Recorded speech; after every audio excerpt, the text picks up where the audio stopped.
All right, how's everybody doing today?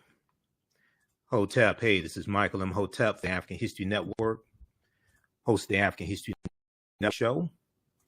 I'm a talk show host, researcher, lecturer, writer, and historian. So it is Friday, February 11th, 2022, and we are live.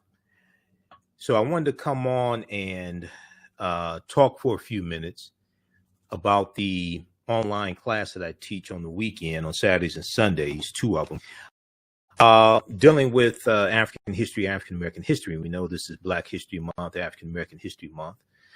So there's a 10-week online class that I teach called Ancient Kemet, the Moors, and the Maafa, Understanding the Transatlantic Slave Trade, what they didn't teach you in school. Okay. And Kemet, one of the original names for Egypt.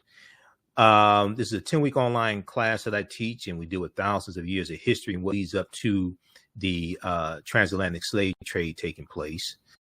So I'm going to do a brief overview of this 10-week online course. I do a PowerPoint presentation. We have book references, articles, video clips, all of that. All right. All right, so how's everybody doing today? Share this broadcast on your social media platforms. Invite your friends to tune in as well. And you can register for this class. We have information at our website, AfricanHistoryNetwork.com, AfricanHistoryNetwork.com about this class. And I'll give you the information also so you can register for this 10-week online class. So we see that African-American history is under attack. We see these anti-critical race theory laws being passed in various state legislatures, and you have about 34 since 2020 you've had 14 states that have imposed various types of critical race theory laws. And this is a piece here from Axios.com. New rules are limiting how teachers can teach Black History Month. New rules are limiting how teachers can teach Black History Month. And this is causing, we see this attack on our history, but especially we see it coming from these critical race theory laws. Okay. So some of the things that we deal with in the class are the 800-year occupation of Europe by the Africans known as the Moors. We deal with shocking archaeological discoveries that are causing experts to rethink everything. We deal with how insurance companies that took out policies on slave ships and enslaved Africans on the plantations. We deal with Freemasonry, the origins of Freemasonry, America and the Founding Fathers, origins of the term America, Africa, and more. And we take you throughout history as well. We take you throughout history. We deal with thousands of years of history and what leads up to the transatlantic slave trade taking place. These are just a few of the things that we look at in the class, and we go through and look at history chronologically. Also, we see these attacks, and these are different stories that I've covered here on the African History Network as well. Mock slave auctions, racist lessons, how U.S. history class often traumatizes, dehumanizes Black students. This is a piece from March of 2021 from USA Today. Then also Republican state lawmakers want to punish schools that teach the 1619 Project. Okay. And this is from February of 2021. All right. We'll come back to that. This is one of my teachers, Dr. Leonard Jeffries, who correctly teaches us whoever controls the images controls your self-esteem, self-respect, and self-development. Whoever controls the history controls the vision. So many of you have seen the interviews I've done with Dr. Leonard Jeffries throughout the years also. Okay, so if we look at this here, and a lot of people ask, who is Imhotep? And we see that even with Imhotep, the name is distorted and the depictions are oftentimes distorted of Imhotep as well. But Imhotep was one of the greatest people who ever lived in human history. And he was known as the world's first multi-genius. He was a mathematician. He was a designer for the designer of the step pyramid for Nesubiti-Zoser in the Third Dynasty. And he was a high priest, a physician, architect. And now the word Imhotep means he who comes in peace, he who comes in peace. in the ancient Medu language. Depending upon which timeline of history you're looking at, you may see that you can see him living somewhere between 2780 BC to 3000 BC, depending upon which timeline of history you look at.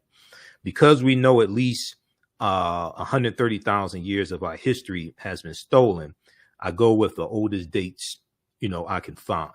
So you'll see him living circa around 3000 BC. Okay. Now, this is a good book here from Dr. Malefi Kete Asante, The Egyptian Philosophers, Ancient African Voices from Imhotep to Akhenaten. And this deals with a lot of ancient African philosophers before Socrates and Plato and Aristotle and things like this. Before them, there's a lot of ancient African philosophers, Kunanup, Ptahhotep, Kagimni, Sanchi, Imhotep, Akhenaten. He deals with this in that book. Okay, so now these are two well-known statues, little small statues of Imhotep also. All right. So this is Imhotep and this is not Imhotep. So in the 2001 movie, The Mummy Returns, the villain's name, one of the villain's names was Imhotep. And he was a high priest from ancient Egypt. Okay. And he's depicted by this, by the actor Arnold Vosloo. And he looks Arab, Eurasian, what have you. And in the movie, he was evil. He was a villain. So consequently, many of our children will see this and think that one of our greatest ancestors and one of the greatest people ever lived in human history, they'll think he was not African. Okay, so we have to be very cognizant of the type of images that we allow our children to consume as well, because this is all programming. Okay, whatever is disseminated becomes imitated. Whatever is disseminated becomes imitated. And your thoughts create feelings. Your feelings create actions and behaviors. Your actions and behaviors create results. All right, now this is a picture of the step pyramid at Saqqara that Imhotep was an architect of. This is an early form of pyramid building called a mastaba, which means flat bench, B-E-N-C-H, flat bench, which is different than the pyramids that we see at Giza, the pyramids of Khufu, Khafre, and Menkaure, but there are also smaller pyramids of African queens there at Giza as well that don't really get talked about a lot also. All right. And then we also see pyramid building in the Sudan or in Nubia, Ta-Nehesi, and there are twice as many pyramids in the Sudan as there are somewhere. There's a little more than 200 in the Sudan. There's twice as many in the Sudan as there are in Egypt, because we know that Nubia or Ta-Nehesi was the mother of ancient Kemet, and Abyssinia, Ethiopia, is the grandmother of ancient Kemet as well. So these are all things that we deal with in the online class. How's everybody doing? Hopefully you can hear me okay as well. Share this broadcast on your social media platforms. Invite your friends to tune in. And you can register for this 10-week online course. I just posted a link here, and you can register at our website, AfricanHistoryNetwork.com. It's on sale, $80, regularly $130. Once you register for it, you have full access to it even after the 10-week online class is over with. Ancient Kemet, the Moors, and the Maafa, understanding the transatlantic slave trade, what they didn't teach you in school. So I teach this on Saturdays, 2 p.m. to 4 p.m. Eastern Standard Time. You can visit our website, AfricanHistoryNetwork.com. You can register there. As soon as you register, you can watch last week's class. We have bonus content for you as well. On Sundays, I teach from the Civil War to the Civil Rights Movement and Black Power, 1865 to 1968. Which, at the same time, 2 p.m. to 4 p.m. And we have a bundle pack where you can register for both classes for only $120. They're regularly $130 each, so that's a $260 value for $120. We have bonus content you can watch on demand, and if you've taken any of my classes with me before, you'll get 50% off this bundle pack here. So email us at ahnshow@AfricanHistoryNetwork.com, and you'll get 50% off also. All right. And let me continue here. Let me put the email address up. Email us at ahnshow@africanhistorynetwork.com and you'll get 50% off. So when we look at the Asar, Aset, and Heru, who the Greeks called Osiris, Isis, and Horus, the also known as the First Holy Trinity. And there's numerous sources on this. Tony Browder talks about this in Nile Valley Contributions to Civilization. We look at Christianity Before Christ by Dr. John G. Jackson. We look at the World's 16 Crucified Saviors by Kersey Graves. But Asar, Aset, and Heru, who the Greeks called Osiris, Isis, and Horus. And we're going to see that the Black Madonnan child was worshipped in Europe even before the Moors go in.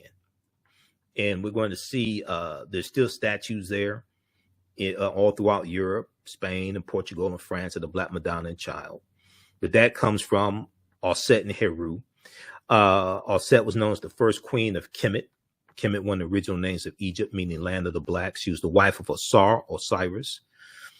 Mother of Heru. Heru was also known as the first Ka Rest. Ka meaning spirit, rest, R-S-T meaning to rise, R-I-S-E, or Christ, because the title Christ, which is a title, not a name, the title Christ comes from the Greek Christos, which comes from the Kemetic Ka Rest. As you go through this history, and these are some of the things we deal with in the class, as we go through and look at this history, we see how these different civilizations were influenced by Africa, in ancient Africa, in the Nile Valley region of Africa. And Aset resurrects Asar after he's killed by his brother Set. Okay, in the mythology, his body's cut up into 14 pieces, and 13 of those pieces are recovered. The 14th piece is not recovered. It's the phallus. And she's going to erect a tekken, which the Greeks called an obelisk. And a tekken is a symbol of transformation and resurrection. She erects that as a symbol of Asar, the resurrection of Asar, but also that last piece that was not recovered. And we see the tekken, we see that in Freemasonry, and we see that's also the Washington Monument. Now, here's another depiction of Aset with the throne on her head, and her name Aset means she of throne, because whoever sits on the throne in ancient Kemet as Nesubiti, or Pharaoh, or king, that's determined through the woman's side of the family, is matrilineal. So it's determined through who coming through the woman's side of the family, coming through the womb of the woman, she of throne. So Aset is associated with love and fertility, and we're going to see that the different deities, or the Neteru, okay, Neter for singular, Neteru for plural, these different forces of nature, these different manifestations of the one supreme force, one supreme being, we're going to see that they have different attributes. But also when we look at Venus and Aphrodite, and when we look at these different deities and amongst the Greeks and the Romans, etc., we're going to see they have different attributes as well. And we're going to see that many of them are going to be variations of the deities coming from ancient Kemet, ancient Egypt. So from Aset and Heru being born on December 25th, by virgin birth to Aset. And we see this in the mythology as well. From Aset and Heru, we get the Black Madonnan child and the worship of the Black Madonnan child that we see worshiped throughout Europe. And then from that, we get the decolorized version. We get the Virgin Mary and the baby Jesus. And we know that at the time that the Bible was written, at the time all this was supposed to take place, the letter J didn't exist, because the letter J is derived from the letter I, and the letter J wasn't created till 1630 AD. So when you look up the letter J in the dictionary, well, you look up the word Jesus in the dictionary, it takes you back to the Hebrew Yeshua with a Y, because the letter J didn't exist. Okay. So one of the things that we do, we go through and we look at different languages. And as you go through and one, study the etymology of words, two, you start looking at different languages, you can start seeing how you start seeing the impact of historical events, and you start seeing as different ethnic groups and different groups of people interchange cultures. You're going to see an interchange of ideas, mythology, stories, language, customs, celebrations, all different types of things like this. And as you have a rise in the European phenotype coming out of the Dark Ages, going into the Renaissance era of the early 1500s, as you have a rise in the European, as you have a rise in the dominance of European powers, and they start to conquer people's land, enslave people, set up colonies and set up sugarcane plantations and all different types of things like this, and extract the mineral wealth out of people's land and use this to rebuild their own European nations that have been devastated by civil war and devastated by plagues and disease, things like this. Because, for instance, the bubonic plague, the Black Death, hits in spurts from 1347 to 1400. Europe is going to lose somewhere between a third to a quarter of their population. Estimates are somewhere between 25 to 75 million people are going to die in Europe between about 1347 and 1400. Okay, so when you go through, and one of the things we do, we look at the film, we look at the film Black Panther and see how the film Black Panther had African culture infused into the film. Okay, but there's an article from history.com, the official website of the History Channel, which shows a comparison between West African nations that were thriving in the 14th century, while Europe is devastated by civil war and disease. Okay. All right. So how's everybody doing? Share this broadcasting on social media platforms. Invite your friends to tune in. I'm Michael Imhotep, founder of the African History Network, host of the African History Network show. So I'm doing a brief overview of this 10-week online class that I teach.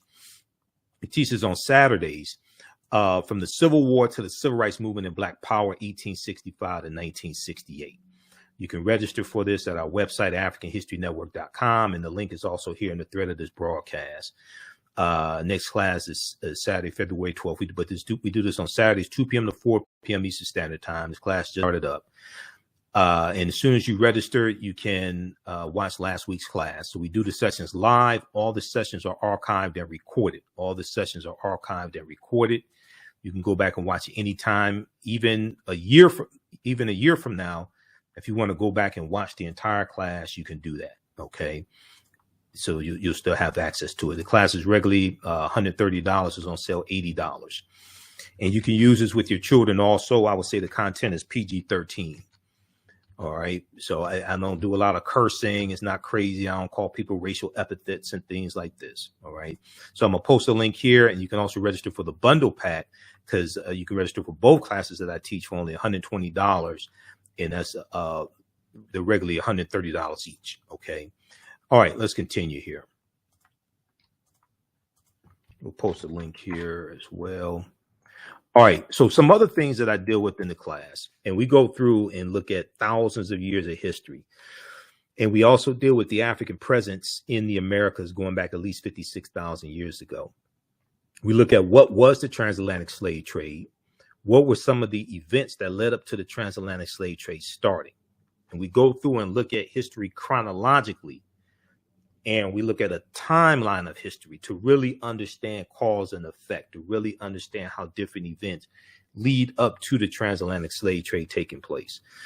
What role did Christopher Columbus play? Even though Columbus did not create the transatlantic slave trade, it goes back to 1441 with the Portuguese. But we look at things that lead up to that taking place. We know that Columbus was central to the spread of the transatlantic slave trade. He's conquering on behalf of Spain, King Ferdinand and Queen Isabella. Okay. And we know that Columbus, and we look at Columbus and his 4 voyages from 1492 to about 1504. We know he dies in 1506. But Columbus never came to the land that we call the United States of America. The closest he came here was Cuba, which is 90 miles away. But the Columbus conquering places like Hispaniola and the western third of the island of Hispaniola is where Haiti is, or Haiti, what the Taino called Haiti. Okay. Cuba was conquered by Columbus. Puerto Rico was conquered by Columbus. So these island nations that Columbus conquers over 500 years ago are still dealing with the impact and still dealing with the side effects of being conquered by the Spanish. They still have not recovered over 500 years later.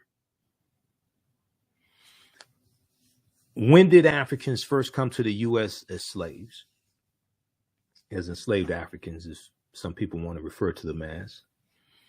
Because even though 1619 did happen, the Spanish were taking Africans into the territory we call South Carolina in 1526. This is 93 years before 1619. Okay. And oftentimes that just gets overlooked. But Africans were here for tens of thousands of years before that even happened. We deal with, did Africans set themselves into slavery and that complicated history? Were African people in America before the transatlantic slave trade? Absolutely. This was our land stolen from us. And one of the books that I reference in the class, and you don't have to buy any of these books, is The First Americans Were Africans, Documented Evidence by Dr. David Imhotep, who's a friend of mine. I've interviewed him a number of times. So many of you have seen the interviews I've done with Dr. David Imhotep. We'll talk about his work in just a minute. Because African people were in this land that we call the United States of America going back at least 51,700 years ago. At least 51,700 years ago. These were the Khoisan, who have the oldest DNA on the planet. They go all around the world. They're the short-statured Africans. They're the ancestors to the Ainu and the Twa, and they were here in this land. And there was a discovery in 2004 in Allendale County, South Carolina, by Dr. Albert Goodyear that verifies this. Now, this doesn't mean the transatlantic slave trade didn't happen. What this means is that we were in this land for tens of thousands of years before the transatlantic slave trade happened. We had already circumnavigated the globe. And this oftentimes gets left out of history. So largely we're taught, and especially during African American History Month or Black History Month, largely we're taught about history from 1619, and we're taught about slavery and things like this during Black History Month. But when we study Dr. Carter G. Woodson and the founding of the Association for the Study of Negro Life and History, September 9th, 1915, and Dr. Carter G. Woodson, who's the father of Black History Month, and it started the second week in February 7th, 1926. There's been an annual theme for African American History Month, Black History Month, since 1928. And many of those things dealt with Africa, the continent of Africa, and African history.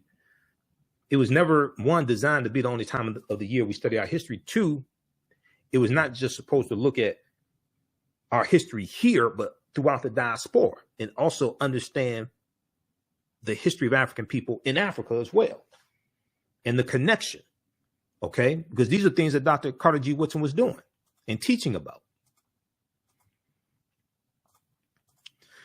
So this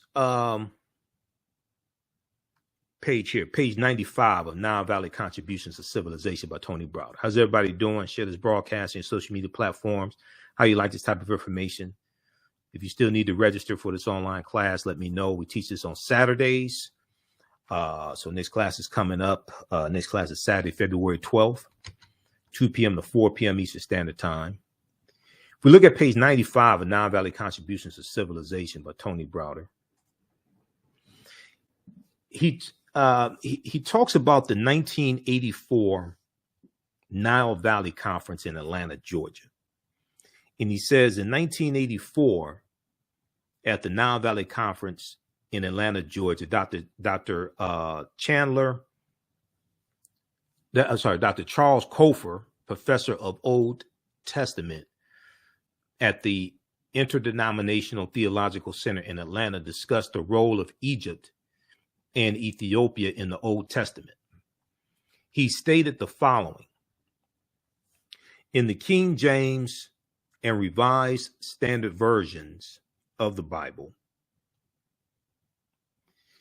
the word Egypt, or Mitzrayim in Hebrew, along with cognates, occurs some 740 times in the Old Testament. The word translated Ethiopia and or Cush, and Cush in Hebrew, along with cognates and including 3 instances of duplication in the references, appears 58 times in the King James Version. In this version, the translation Ethiopia is used 39 times. Cush, untranslated with cognates, 19 times. The numerous references to Egypt led one Old Testament scholar to remark, quote, no other land is mentioned so frequently as Egypt in the Old Testament, end quote. To understand Israel, one must look well into Egypt. To understand Israel, one must look well into Egypt. So Browder goes on to talk about the story of Asar, Aset, and Heru, who the Greeks called Osiris, Isis, and Horus. And he says Asar, Aset, and Heru is the first story in the recorded history of man of a holy royal family, the Trinity, Immaculate Conception, virgin birth, and resurrection. Evidence of this Trinity is known to have existed in ancient Nubia, Ta-Nehesi, Nubia, as late as 3300 BCE. So 3000 BCE, before the Common Era, before Christ. Evidence of this first Holy Trinity is known to have existed in Nubia as late as 3300 BCE. Carved on the walls of the Temple of Luxor, circa 1380 BCE, around 1380 BC, are scenes that depict the following. Now, this may go outside the circumference of some people's awareness. And once again, this is just a brief overview of the type of information that I cover in this 10-week online class.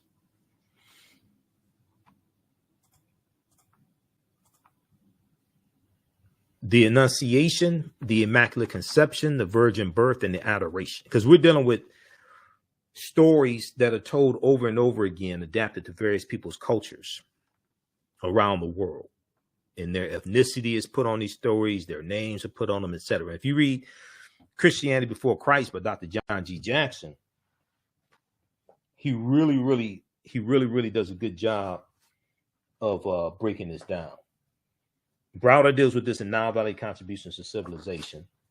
He deals with this some, but if you read Christianity Before Christ by Dr. John G. Jackson, there are other books, and other books I have here as well. Now, you don't have to buy any of these books to be able to follow along in class. Okay, I use them for reference. You can buy them if you want to, but you don't have to feel obligated to buy. It's not like a college class where you have to buy textbooks or you're going to fail the class, because you don't have to worry about any of that. If you go back to this here.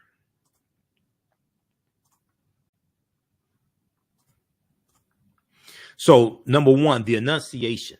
Okay, if we look at the panels below, the drawings below, we see number one over to my left, the Annunciation, the Neter Dehuti, who the Greeks called Thoth, is shown announcing to the Virgin Aset the coming birth of their son Heru.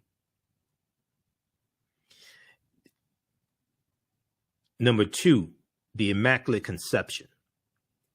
The Neter Neph, Kneph, who represents the Holy Ghost, and the Neter Het Heru, who the Greeks called Hathor, are symbolically impregnating Aset by holding Ankhs, the symbol of life, or you refer to it as the African key of life, or the African symbol for eternal life, the Ankh, Ankh. They are symbolically impregnating Aset, the virgin, by holding Ankhs to the nostrils of the virgin mother to be.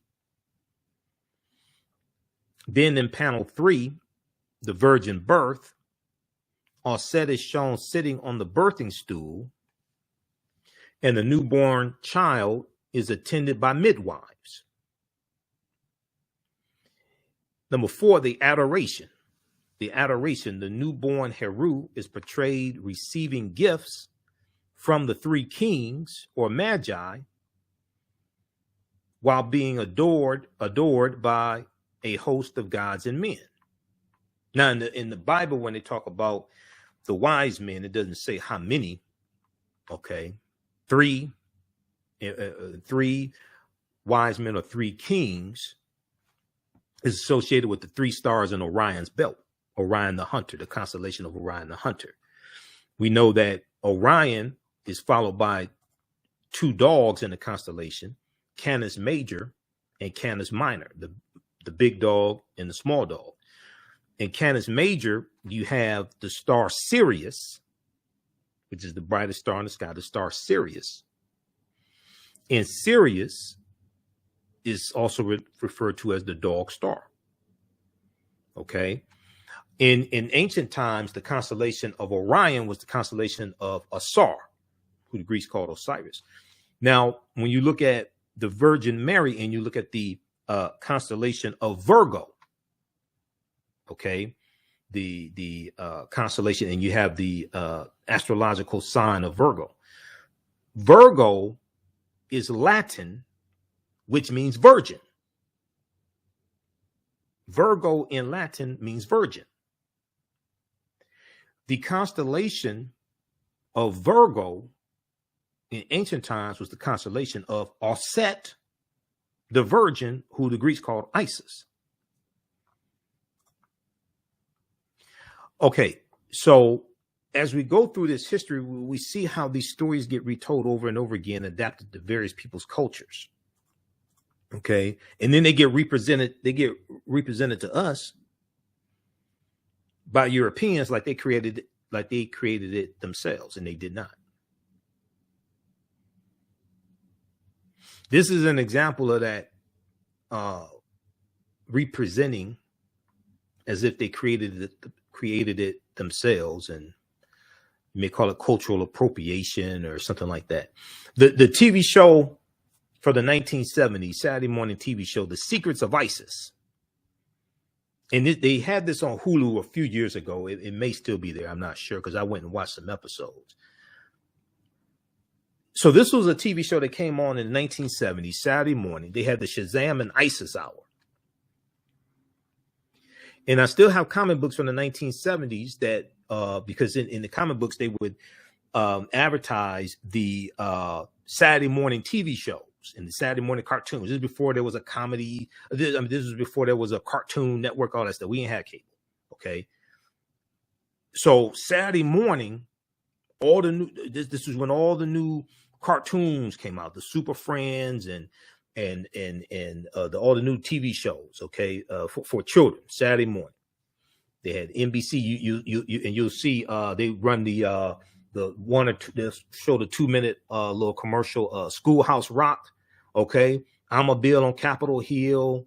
Lolly, get your adverbs here. All that stuff. Okay, that was Saturday morning. This TV show, The Secrets of Isis, had this white woman she was a school teacher by day. She was a superhero. She got her powers from ancient Egypt. So when the TV show comes on, and they start talking about these names of different Neteru, and they tell you that she gets her powers from ancient Egypt. Now, they didn't say the ancient Egyptians were Africans. They ain't mentioned none of that. And they show her flying through the sky, saving the world. And they have symbols from ancient Kemet, the sun disk and the horns of Het Heru, all this stuff, the wings of Ma'at, everything, or the wings of Ra. They have all this in the TV show, and they show this white woman, and they call her Isis. And I remember watching this in the 70s, and we didn't know that this was a copy straight out of our history and culture. This is the picture from the DVD box set of The Secrets of Isis. Okay. But this is an example. So we deal with the different Neteru, and this is only part of the class. We go through this history chronologically as much as possible, and we look at different African civilizations. So Ma'at was the female winged deity. She was a Neter, winged deity. She was the personification of truth, justice, righteousness, balance, harmony, order, and reciprocity. And the 42 laws of Ma'at are a precursor to the 10 Commandments as well. And when you die, your heart symbolically was weighed in the mythology. Your heart was weighed on the scale of Ma'at as well. This is depicted in the judgment scene, a famous scene called the judgment scene. Okay. In ancient Kemet also. Now, this is my friend, Dr. David Imhotep, who wrote the book, The First Americans Were Africans, Documented Evidence. And we reference his book in the class also. Once again, you don't have to buy any of these books. This book came out in 2011, and his book is backed up by 713 footnotes and 7 peer-reviewed articles. And his book deals with the African presence in the Americas dating back tens of thousands of years ago. At the time his book came out, at least 56,000 years ago in South America, and at least 51,700 years ago in the land that we call the United States of America. On page 14 of his book, he lays this out, and let me see. I got his book right here. So this is my copy of his first book. He has another book out that just came out in the last few months. The First Americans Were Africans, revised and expanded. The First Americans Were Africans, revised and expanded. And I interviewed him October 12th, 2021 about his new book. Okay. And he has a lot more information in there. I think he has something like 200 additional pages. I have to get a copy of that one. All right. So in 2004, there was a discovery made in Allendale County, South Carolina, by Dr. Albert Goodyear. Dr. Albert Goodyear is an archaeologist from the University of South Carolina. And some of the articles that I reference in the class dealing with archaeological discoveries, we'll see Dr. Albert Goodyear quoted in them. Because we look at a number of different archaeological discoveries that have happened in the past few years that are causing scientists and archaeologists and paleontologists to rethink everything. 1, 2, to realize all of this is much older than they originally thought, and it's causing them to push the timelines back as well. But in Allendale County, South Carolina, in 2004, Dr. Albert Goodyear made this discovery, this archaeological discovery. They found 13 different types of evidence thoroughly documenting an African presence in the territory we call South Carolina, dating back at least 51,700 years ago. They found artifacts, architecture, campsites, carvings, Egyptian writings, footprints, and lava, genetic M174D haploid groups dealing with DNA and genetics, linguistics, paintings, skulls, skeletons, structures, and tools. They found 13 different types of evidence thoroughly documenting this African presence. Okay. Now, this is before Native Americans even come into existence. This is why when we deal with our history, especially during Black History Month, African American History Month, as it's called now, then the governing body for African American History Month or Black History Month is ASALH, Association for the Study of African American Life and History, which is the organization that Dr. Carter G. Woodson co-founded September 9th, 1915 in Chicago. This is why when we deal with this history, especially during the month of February, we need to deal with this history chronologically. We can't start talking about our history in 1619 or 1526 or in 1776 or what have you. We need to deal with this history leading up to that. Because the worst thing we can do is think that we first came to this land conquered and shackled and chained, conquered by Europeans, because that's not the case. We were here before they even came into existence. We were here before they even came into, we were here in this land. I'm not talking about on this planet. We were here in this land that we call the United States. This was our land stolen from us. Yes, Native Americans were done wrong. And when you study Native Americans, the people who we call Native Americans are the offspring of the intermixing of Africans who were already here for tens of thousands of years and Asians who come here to this land about 3000 BC. They intermix in their offspring, or who we've been taught to call Native Americans. Because when you look at a lot of old black and white photographs of Native Americans, these were usually a dark-skinned people. Had dark skin, high cheekbones. Okay, these were usually a dark skinned people. And then you're going to have also groups of Africans who are already here who get reclassified by Europeans. They get reclassified as Native Americans. Okay, but these were African people also. Now, this is not to say that Native Americans were not treated unfairly by Europeans and European settlers and the U.S. government, things like this. I'm not saying that. But to understand the existence of something, you must first understand the pre-existence of existence, as one of my teachers, Professor Kaba Hiawatha Kamene talks about. And actually, this book, this one right here,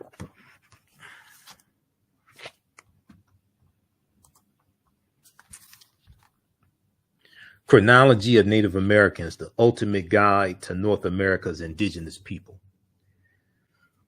When you go look at old black and white photographs of Native Americans, these were usually a dark-skinned people. Once again, these weren't the very, very light-skinned, almost white-looking Native Americans that you will see represented, some of them represented today.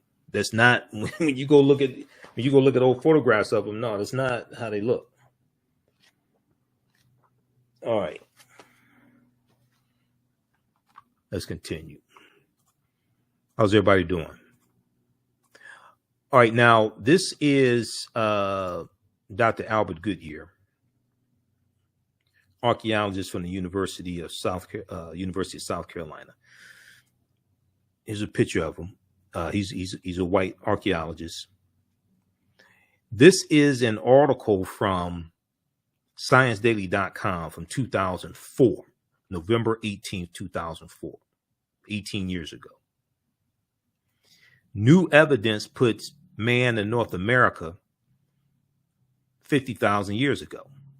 New evidence puts man in North America 50,000 years ago. Now, this is a summary. This is about his discovery. This is a summary of the article.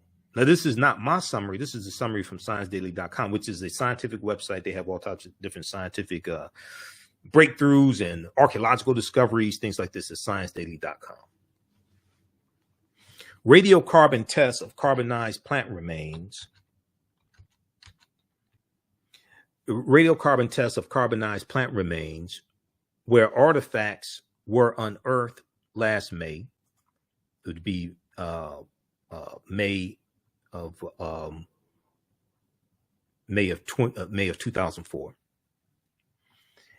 Unearthed last May along the Savannah River in Allendale County by University of South Carolina archaeologist Dr. Albert Goodyear indicate that the sediments containing these artifacts are at least 50,000 years old, meaning that humans inhabited North America long before the last ice age. Humans inhabited North America long before the last ice age. So who are these humans? These were the Khoisan.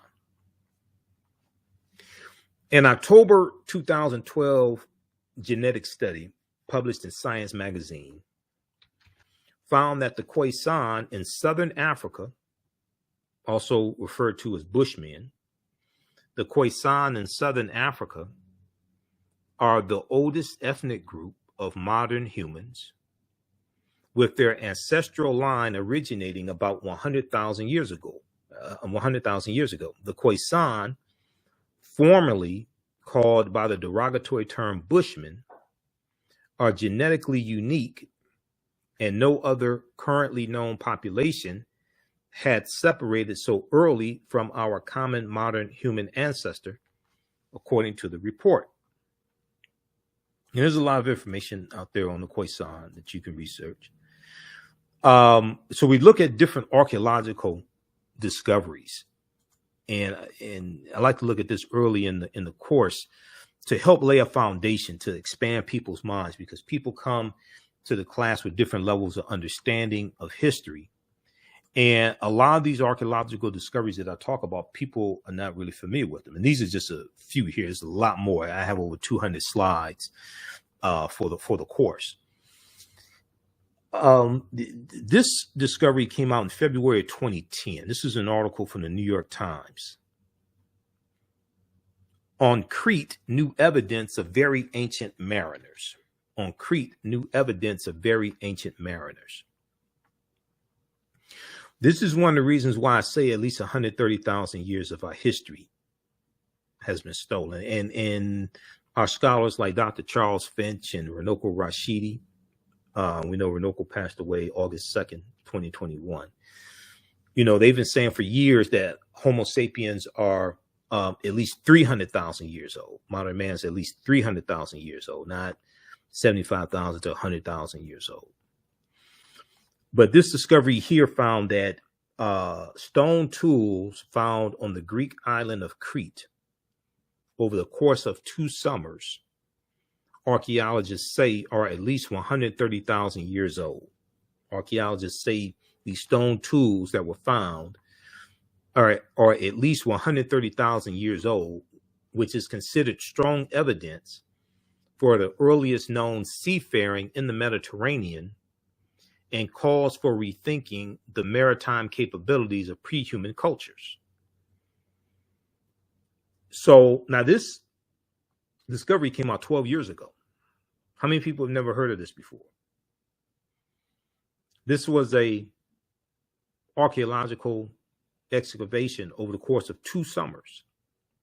Now, what makes it so interesting is that the Greek island of Crete has been an island for more than 5 million years, meaning that the tool makers must have arrived by boat. So this seems to push the history of Mediterranean voyaging back more than 100,000 years, specialists in Stone Age archaeology say. Previous artifact discoveries has shown people reaching Cyprus and a few other Greek islands, and possibly Sardinia, no earlier than 10,000 to 12,000 years ago. Well, this discovery blows this out the water, and it's causing the scientists to have to rethink everything. They keep, having to push the timelines back. Remember Juvenile had the song back in like 1988, 1999, back that thing up.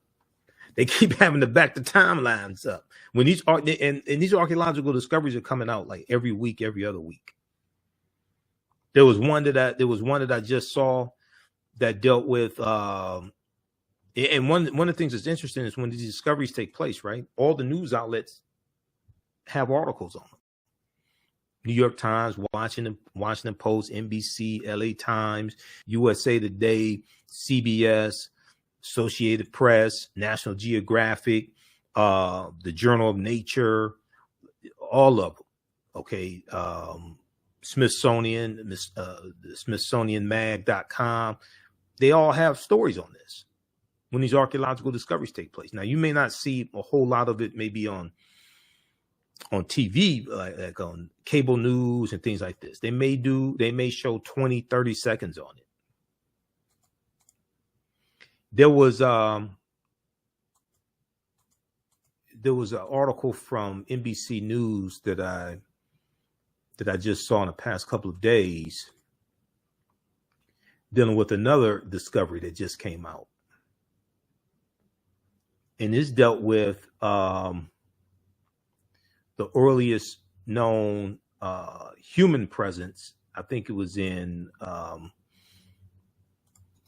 Europe. Okay, let's go to this one quickly here. All right, how's everybody doing? Okay, who still needs to register for this 10-week online class that I teach? Ancient Kemet, the Moors, and the Maafa. Understanding the transatlantic slave trade, what they didn't teach you in school. So we deal with thousands of years of history, and we deal with what leads up to the transatlantic slave trade taking place. I teach this class on Saturdays, 12 p.m. to 2 p.m. Eastern Standard Time. The class just started up. And we do the sessions live. All the sessions are archived and recorded. You can go back and watch them anytime. As soon as you register, you can watch the class that I did last weekend. And we go through and we look at history chronologically. I do a PowerPoint presentation. We have book references, articles, video clips, etc. The class is on sale $80, regularly $130. Once you register for it, you have full access to the class even after the class is over with. So a year from now, if you want to go back and watch the entire course, you'll still have access to it. You can also register for both classes that I teach, because on Sundays I teach from the Civil War, Civil Rights Movement, and Black Power, 1865 to 1968. And that's 2 p.m. to 4 p.m. Eastern Standard Time also. So we bundle pack when you can register for both classes for only $120. They're regularly $130 each. Okay, so that's $120 value. And we'll post a link here for the course bundle also. But we have it at our website, AfricanHistoryNetwork.com. AfricanHistoryNetwork.com. You can register there. Okay. If you've taken any of these classes with me before, any of my online classes, email me at ahnshow@AfricanHistoryNetwork.com. You'll get a 50% discount on the new classes. Okay. All right. So I want to look here at this. So this article here deals with a discovery that just came out.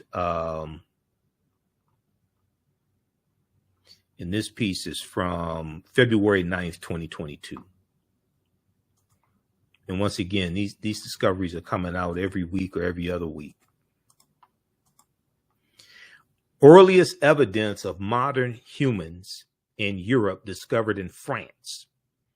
Earliest evidence of modern humans in Europe discovered in France. The findings at Grotte Mandrin, a cave in the Rhone Valley, about 80 miles north of Marseille, provide fresh evidence that modern humans lived alongside Neanderthals. This is a flint point thought to be the tip of an arrowhead found during the excavation. The earliest evidence of modern humans in Europe has been unearthed in a cave in southern France, showing they lived there at the same time as Neanderthals, something long suspected but never established before now. The findings at Grotte Mandrin, a cave in the Rhone Valley about 80 miles north of, focus on a single Homo sapiens tooth and on distinctive fragments of flint points that are thought to be for the arrows and darts used for hunting by early modern humans. The discoveries push back the earliest date of our species, Homo sapiens, in Europe, roughly 10,000 years, to about 54,000 years ago, according to a study on the findings published Wednesday in the journal Science Advances. The study also suggests the modern human group was part of an incursion from the Eastern Mediterranean coast that did not last long before they again vanished from Europe. One of the early waves of Homo sapiens migrating to the continent. They may have numbered a few hundred, including women and children. Okay, so read the rest of this article here. This is from February 9th, 2022. Earliest evidence of modern humans in Europe discovered in Africa. Okay, this is from NBCnews.com. All right, so let's continue here.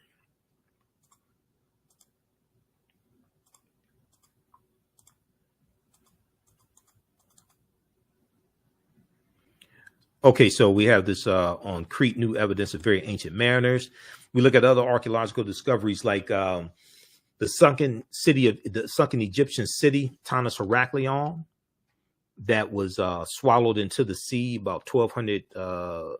It was about 1,200 years ago.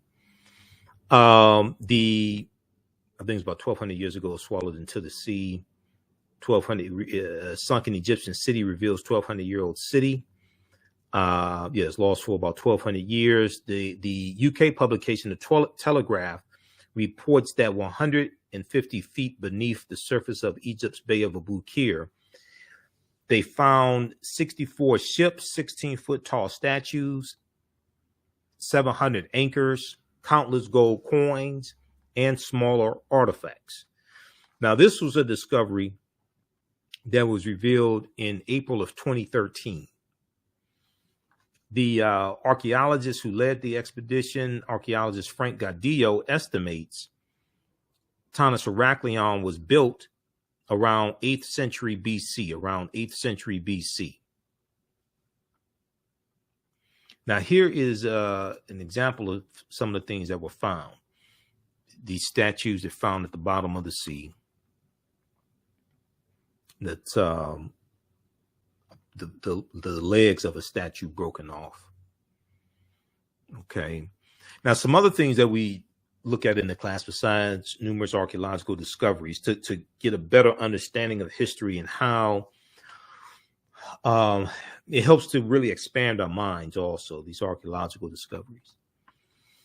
We deal with the problem with slave movies. Why are we being bombarded with slave movies and slave-themed TV shows, even though the history of slavery is important, but movies dealing with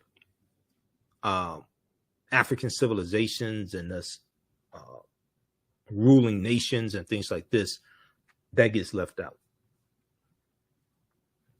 We don't see those depictions largely. This is one of the reasons why the film Black Panther did so well, because it wasn't another slave movie, and it showed African people ruling an African nation, even though it's fictitious, the African nation of Wakanda.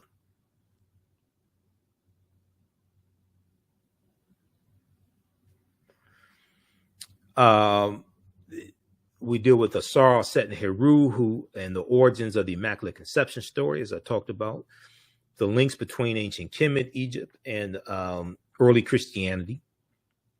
And early Christianity looked a lot like traditional African spiritual systems also. A lot of early Christians believed in a form of reincarnation.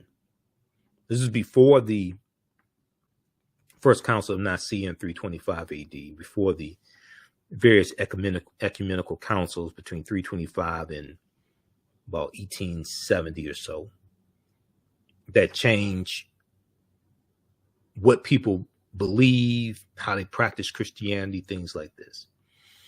We look at Freemasonry in America, the fake Willie Lynch letter 1712, the African influence in the film Black Panther, and a lot more. Now, when we look at Freemasonry and its foundation coming from the teachings from ancient Kemet and the Nile Valley region of Africa, we see, as I was saying a few minutes ago, the Washington Monument is a Tekken. That's an African symbol. And it comes from Freemasonry. It comes from ancient Kemet, the Tekken. There are about 1,200 Tekkenu all throughout ancient Kemet. Today, there's, by some estimates, less than 12. But we see that that's a symbol from Freemasonry also, the Tekken, and the Greeks called it an obelisk. Okay, we see the Washington, we see the Dr. Martin Luther King Jr. monument in Washington, D.C., and we see the Tekken in the distance. Now, the word Mason is derived from the Latin words mass and sun. Mason means child of light and expresses the desire to pursue light, which is a metaphor for the sun, which symbolizes knowledge. So when you watch cartoons, oftentimes you'll see the cartoon character has an idea. So you'll see a light bulb go off over the cartoon character's head. You'll see light associated with knowledge. But then also, even if you look at, that's a bright idea, referring to good, referring to something positive, and knowledge, bright, B-R-I-G-H-T, in reference to light. The term child of light, or sons and daughters of light, was used to identify students who had completed 42 years of study in the temples of ancient Kemet. Many Masonic temples were modeled after the temples of Kemet, places where light or knowledge was imparted in a series of steps or degrees. So the concept of liberal arts colleges comes from ancient Kemet, and George G.M. James breaks this down in the book Stolen Legacy. Okay, Greek philosophy is stolen Egyptian philosophy by George G.M. James, and he talks about the 7 liberal arts and the trivium and the quadrivium and the rhetoric and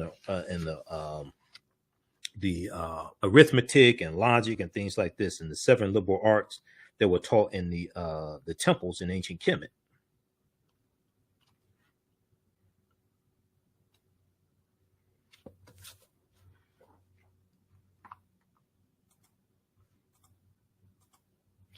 Okay, so the concept of going to an institution of higher learning and getting your credentials in a series of steps or degrees comes out of ancient Africa.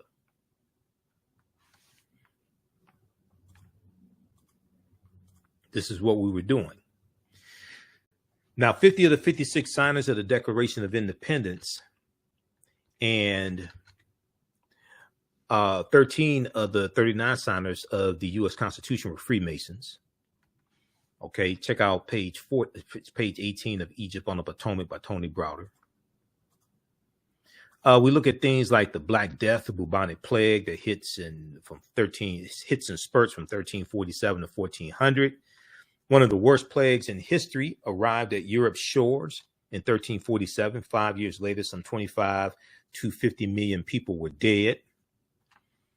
Nearly 700 years after the Black Death swept through Europe, it still haunts the world as the worst case scenario for an epidemic called the Great Mortality, as it caused its devastation. This second great pandemic of bubonic plague became known as the Black Death in the late 17th century.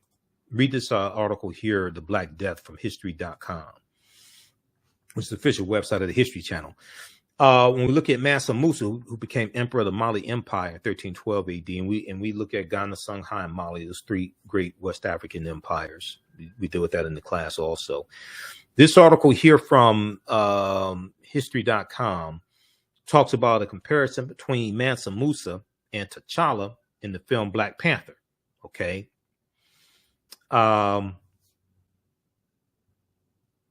In the vast fictional universe of Marvel Comics, T'Challa, better known as Black Panther, is not only king of Wakanda, and Wakanda is a real word. Also, it's an ancient word. He's also the richest superhero of them all. And although today's fight for the title of wealthiest person alive involves a tug of war between billionaire CEOs, the wealthiest person in history, Mansa Musa, has more in common with Marvel's first black superhero. Mansa Musa became emperor or ruler of the Mali Empire in 1312 AD, taking the throne from his predecessor, Abubakar II, for whom he had served as deputy. And Abubakar II went missing on a voyage he took by sea to find the edge of the Atlantic Ocean. Mansa Musa's rule came at a time when European nations were struggling due to raging civil wars and a lack of resources. During that period, the Mali Empire flourished thanks to ample natural resources like gold and salt. So they're telling you that Mali was flourishing when Europe was in disarray and ravaged by civil war and poverty and lack of resources, things like this. Read this article here. This 14th century African emperor remains the richest person in history. This is from March 19th, 2018. March 19th, 2018 from history.com. And that was a month after the film Black Panther came out. But when we look at Black Panther, the Panther deity Bast, okay, comes from Bastet, out of ancient Kemet, Bastet. And Bastet was a Kemetic deity or Egyptian goddess worshipped in the form of a lioness and later a cat. She was a goddess of warfare in Lower Kemet and worshipped as early as the Second Dynasty, around 2890 BCE, before the Common Era. We talk about Bantu and different African cultures, different African ethnic groups, language groups. But what is Bantu? Bantu languages are a group of some 500 languages belonging to the Bantoid subgroup of the Benue Congo branch of the Niger Congo language family. The Bantu languages are spoken in a very large area, including most of Africa, from southern Cameroon eastward to Kenya and southward to the southernmost tip of the continent of Africa. 12 Bantu languages are spoken by more than 5 million people, including Rundi, Rwanda, Shona, Isikosa, you may see it expressed as Kosa, but Isikosa, and Zulu. Now, Swahili or Kiswahili, Kiswahili, which is spoken by 5 million people as a mother tongue and some 30 million as a second language, is a Bantu lingua franca, important in both commerce and literature. Now, the language Kosa or Isikosa, that is the language spoken in the film Black Panther. The language that's speaking in the film Black Panther is a real African language, and it's a Bantu language. And Kiswahili is a Bantu language as well. So we talk about Kujichagulia, and we talk about Umoja and Ujamaa, things like this. Those are Bantu words, because Kiswahili is a Bantu language as well.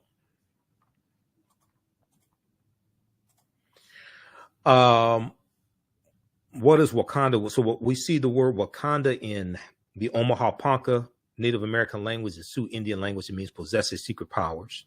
Possesses secret powers. It's also a Bantu word as well. Wakanda is a very ancient word. We look at different civilizations like Carthage and Hannibal Barca and the Battle of Cannae, 216 BC, things like this. The Kingdom of Great Zimbabwe, Namibia, Axum.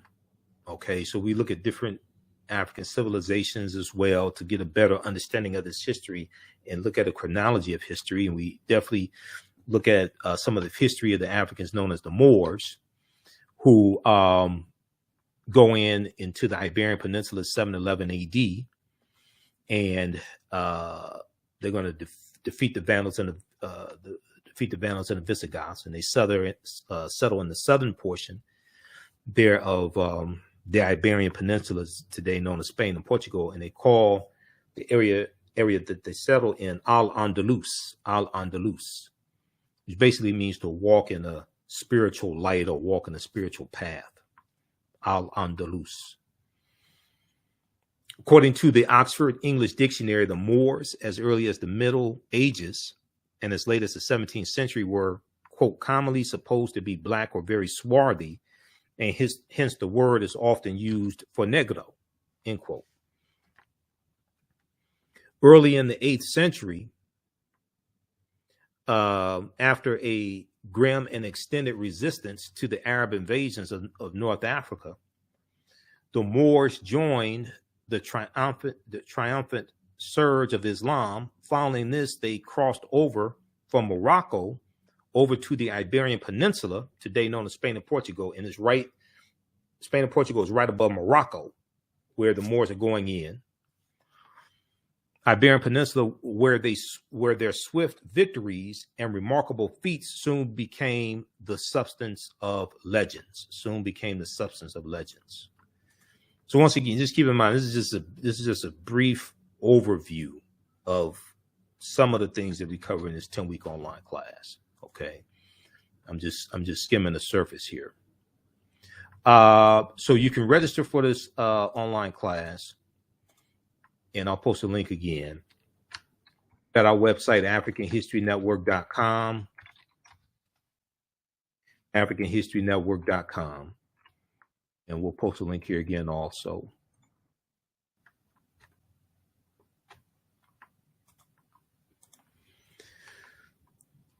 And the name of this class is, I'm doing a preview right now. The name of this class is Ancient Kemet, the Moors, and the Maafa, Understanding the Transatlantic Slave Trade, what they didn't teach you in school. So in July 710 AD, Common Era, with 400 foot soldiers and 100 horses, all Berbers, Tarif successfully carried out a mission in southern Iberia. Tarif, an important port city in southern Spain, is named after him.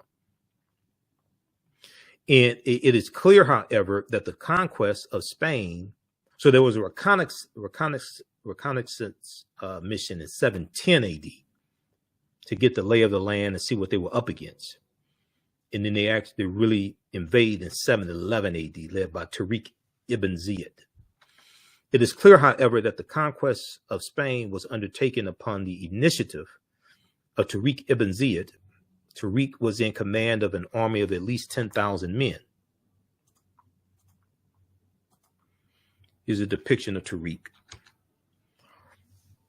In 711 Common Era, the bold Tariq crossed the straits and disembarked near a rock promontory, which from that day since has borne his name, Jebel Tariq, which means Tariq's mountain. We know it as Gibraltar, also referred to as the Rock of Gibraltar. Gibraltar, that mountain Gibraltar, is named after an African man, Tariq ibn Ziyad.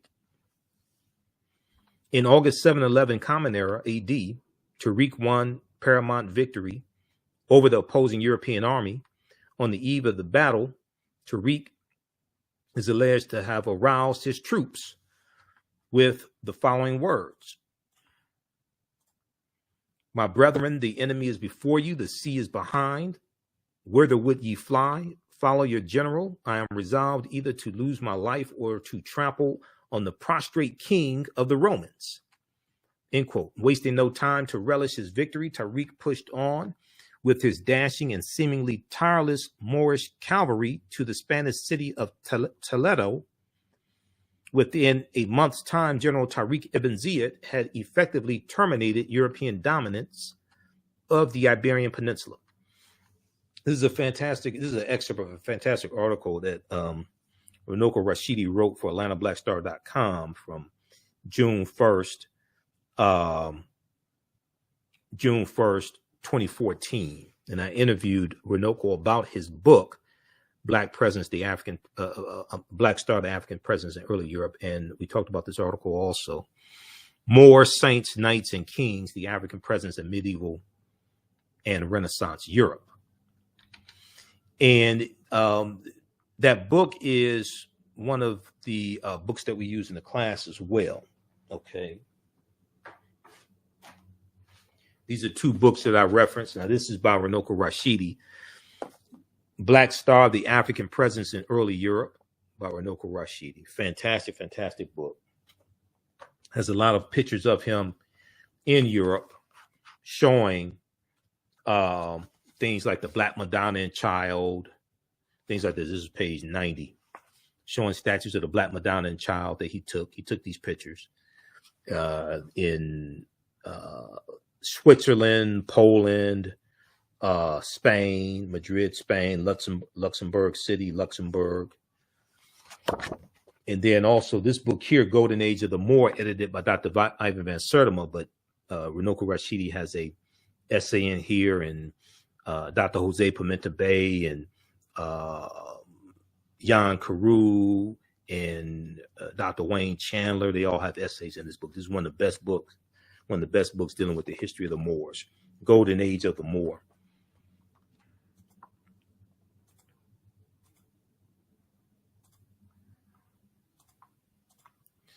Okay, so we talk about the Black Death, who bound the plague. We talk about Christopher Columbus, and also one of the other books that we use is Christopher Columbus and the African Holocaust: Slavery and the Rise of European Capitalism by Dr. John Henrik Clark. And when we look at where Columbus went on his 4 voyages, he never comes to the land that we call the United States of America, as I've said before. We see him going to Cuba in 1492, Cuba, the Bahamas, Hispaniola, where the Dominican Republic and Haiti is. 1494, West Indies. He goes into Puerto Rico and Jamaica. He conquers Jamaica. And then we know the British are going to take control over Jamaica. May 1498, Trinidad and Venezuelan mainland. 1504, Panama and Honduras. Okay. If you go to history.com, they have some good information there dealing with Christopher Columbus as well. So we go through and analyze the transatlantic slave trade also from its beginnings. What's the transatlantic slave trade? The forced journey of African people from Europe to Africa to the Americas. Trinkets from Europe were exchanged for Africans or used for money to purchase them. It lasts from the 1440s through 1865 or so, and even later in Brazil. We look at the Middle Passage as well, which is the leg of the triangular trade from Africa to the Americas, the New World. We deal with, there were at least 262 skills, trades, and crafts that African people had in this country from 1619 to 1865, at least 262 skills, trades, and crafts. The book, The Other Slaves, Mechanics, Artisans, and Craftsmen, that came out in 1978 by James Newton and Ronald Lewis, lays out all these skills, trades, and crafts. We look at Ghana, Songhai, and Mali, these 3 great West African nations. And Ghana was originally called Wagadu. Ghana goes back to about 300 BC in West Africa. Okay, so this is just a brief overview of some of the history that we deal with in this 10-week online class that I teach. Ancient Kemet, the Moors, and the Maafa, understanding the transatlantic slave trade, what they didn't teach you in school. All right. So you can register for this class at our website, AfricanHistoryNetwork.com. It's right on the homepage. You scroll down, you'll see it there. And I'll post a link here again. We have the link in the thread of this broadcast. As soon as you register, you can start watching content. We have bonus content you can watch. There's 15 bonus lectures you're going to get from me in digital format when you register for this class. And that's part of the Michael Imhotep Black History Month 15 DVD bundle pack. Okay. But you're going to get that in digital format when you register for this class. This class is on sale $80, regularly $130. We do the classes on Saturdays, 2 p.m. to 4 p.m. Eastern Standard Time. You can watch from around the world. You can use this information with your children as well. The children can watch the class also. I would say the information is PG-13. You can order this DVD bundle pack here, if you like, from our website, AfricanHistoryNetwork.com. It's 15 of my lectures. And there's one that deals with the origins of African American History Month as well. It's about a 3-hour presentation that I did. So that's on sale. That 15 DVD bundle pack's on sale, $100. And then on Sundays, I teach from the Civil War to the Civil Rights Movement and Black Power, 1865 to 1968. From the Civil War to the Civil Rights Movement and Black Power, 1865 to 1968. So this second class picks up basically where the first class leaves off. In each class, we go through and analyze about a 10, 15, 20-year period of time. We start in 1803 with the Louisiana Purchase, which doubles the territory of the United States and increases the need for enslaved Africans. But the Louisiana Purchase happens because one of the reasons why is because the Haitians are beating the hell out of the French, and France is trying to raise money. So we have this class also as well. And when we look at the Civil War, Reconstruction, 1865, 1877, Jim Crow era, World War I, World War II, the Great Migration, 1915 and 1970. We look at the Civil Rights Movement and Black Power Movement. So both classes are on sale, $80 each. They're regularly $130 each. We have a bundle pack, and you can register for both classes for only $120. And once again, once you register for the class, you have access to it for forever, basically. So a year, 2 years from now, if you want to go back and watch the entire course, you'll still have access to it. Okay. So you can watch it at your own pace. You don't have to be present in class. In class, I do it virtually at our online school, but you see me, I don't see you. So you don't have to worry about, you can watch wearing pajamas and a bonnet or whatever you want to do. If you've taken classes with me before, my online classes with me before, email me at ahnshow@AfricanHistoryNetwork.com. You get a 50% discount on the new classes and the bundle. Okay. Email me at ahnshow@AfricanHistoryNetwork.com. But I do a PowerPoint presentation. We have book references, articles, video clips. So you're going to learn a lot. It'll keep you engaged. All right, look, we have to get out of here. Remember, at the African, also, if you'd like this type of information as well, you want to support the African History Network, $, the AHN Show through Cash App, $, the AHN Show through Cash App, also through PayPal, paypal.me/the AHN Show. We have the information right on the homepage of our website. And be sure to watch my show and listen to my show Monday through Friday, 11 p.m. to midnight Eastern Standard Time, Sundays, 9 p.m. to 11 p.m. Eastern Standard Time, the African History Network Show. I'm on 9, 10 a.m. on Superstation WFDF. And we broadcast on our social media platforms also when we're live on Facebook, the African History Network, YouTube, Michael Imhotep. You can listen to audio podcasts here or wherever you get your audio podcasts from. Search for the African History Network Show. And you can download the iHeartRadio app and search for the African History Network Show there, because we have a page. We have a channel on iHeartRadio. And you can listen to 9, 10 a.m. WFDF. You can listen to that station live through iHeartRadio also. All right, we have to get out of here. Remember, the African History Network, we focus on educating, empowering, and inspiring people of African descent throughout the diaspora and around the world. Because right now it's correct wrong behavior. It's not over till we win. We're kind of